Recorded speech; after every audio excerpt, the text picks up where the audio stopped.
So this is a response video review over POLIGHT.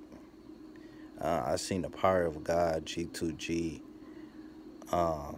did a video about POLIGHT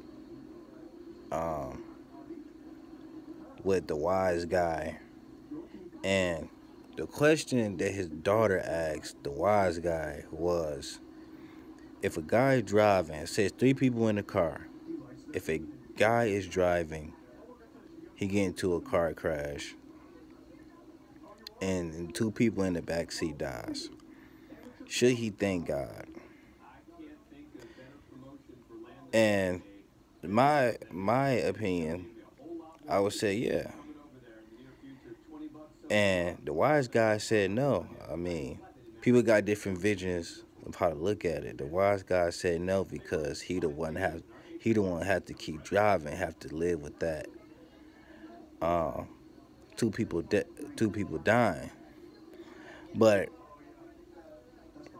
I would say yes, because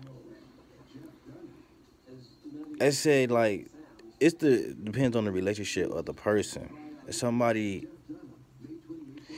uh is lukewarm, you could say, somebody that's not really a believer, thank God that, they didn't die with that, but the other two people died. I mean, I feel like it's still okay, even if they was a believer, you know what I'm saying, and thank God, because there's a reason why that God handled that situation or let that situation happen the way it had happened. A lot of times, bad things happen in our lives to give us reinsurance on to follow Christ or to thank Him more for each and every time that you're have the things that He could take away or you shouldn't have, like car, money, job, houses, families, and stuff like that. So, um, so yeah, because that person that got to a car accident might go on in the rest of their life. Yeah, they have to deal with the death every time they get into the car that they killed two people.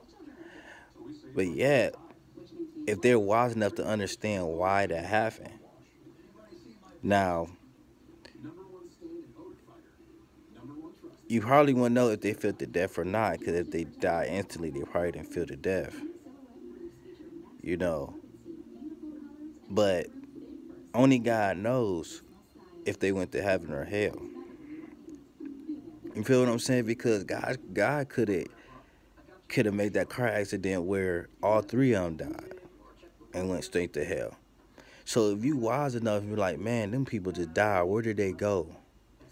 If you knew they life and who they was, you would know if they was righteous or unrighteous.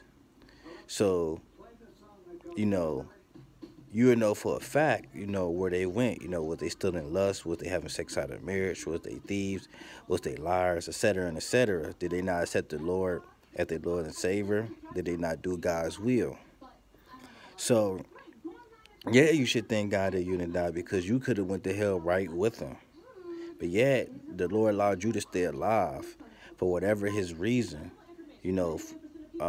may be, that you stayed alive. And you need to take that for advantage to go see Christ and read His Word and stop taking life for granted. Because a lot of people take life for granted. And a lot of people get to Christ and keep going on with their same selves. Keep going on how their life was, and don't change anything. Not thankful that God did not take their life. Because I work in the nursing home, I see people getting car accidents all the times where they paralyzed, legs gone, arms gone, stuff like that. And they still angry and hate God. You know what I'm saying? They still not thankful that God let them stay alive. I'm like, the Lord gave you a chance to not send you to hell for eternity. You need to take this opportunity to change your life around. You see what I'm saying? So yeah, that person, even if it's an unbeliever, you need to thank God that you didn't die and went to hell. You need to realize that, okay, the Lord kept me alive for some reason. I need to turn my life around. I could have died. I could have went to hell. See, everybody thoughts when somebody died, they rested in peace. They all went to heaven. No, that's what people think. You know what I'm saying? So the devil got people deceived, thinking, "Oh, you die, you going straight to heaven no matter what. You live your life how you ever want to live it. You die, you go to heaven." So you got people that don't even thank God for even the little things and the big things that happen in their life. When loved ones die, when they get sick, when they like heal from a flu, heal from some type of disease. People thank God merely. So what I mean by that, like they like, oh, thank God, but they not for real. They not really thanking Him from the bottom of their heart. They just saying it because it's something to say because they didn't heard it for the rest of their lives. So anybody that go through trauma where you lost a job, got a job, somebody saved you from getting fired, somebody saved you from getting hurt or getting heartbroken, thank God for that, man, because you didn't save yourself from going through trauma. But a lot of times the Lord put trauma and things happen in our lives for a reason to make you appreciate things. You might say, "Oh, why my relationship is going bad?" Because you probably weren't appreciating that person.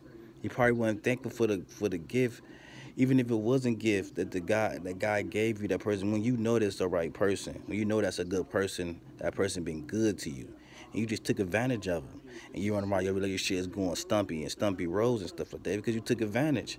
Don't take advantage of stuff like that. You should always thank God because everybody got to bow down and worship God in general anyway. You know what I'm saying?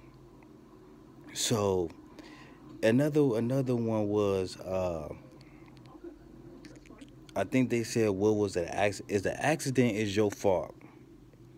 An accident is your fault. It don't matter if you weren't paying attention. Just say if I'm driving and I'm looking down at the radio and I'm trying to find the perfect radio station. To listen to because I'm driving. I'm looking down. I look up. Bam! I hit a car in front of me. It said like your baby or your child in the seat hit the glass, head busted, instantly death. Is that mistake is your fault? Yes, it's your fault. You didn't intentionally do it, but it's still your fault. You feel what I'm saying? It's like if you, let's say if a person stocking food in the grocery store and they stocking stuff up, then they put let's say they put some jelly on the container. They put it up there, they hand knock it over and knock down five jelly things. Jelly containers, they all break. I mean, yeah, it was an accident, but it's still your fault because when somebody come, they be like, "Oh, you weren't paying attention to what you was doing, or you was rushing, you was going too fast, you weren't taking your time." Even though it was an accident, you didn't mean to intentionally do it. It's still your fault. You still the person to blame for that. You know what I'm saying?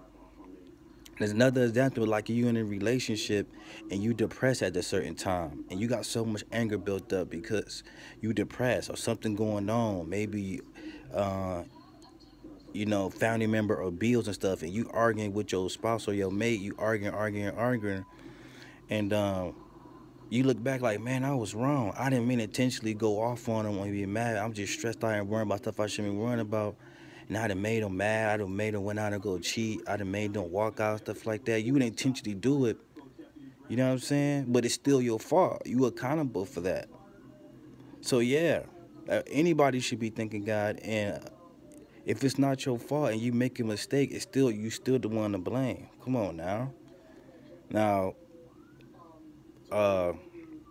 they to clear that up and answer the question from the Power of God G2G, that POLIGHT video that he made. If you haven't seen that, go check it out and come watch this video for you can understand what I'm saying. So yeah, thank you guys for watching, and you see me next video.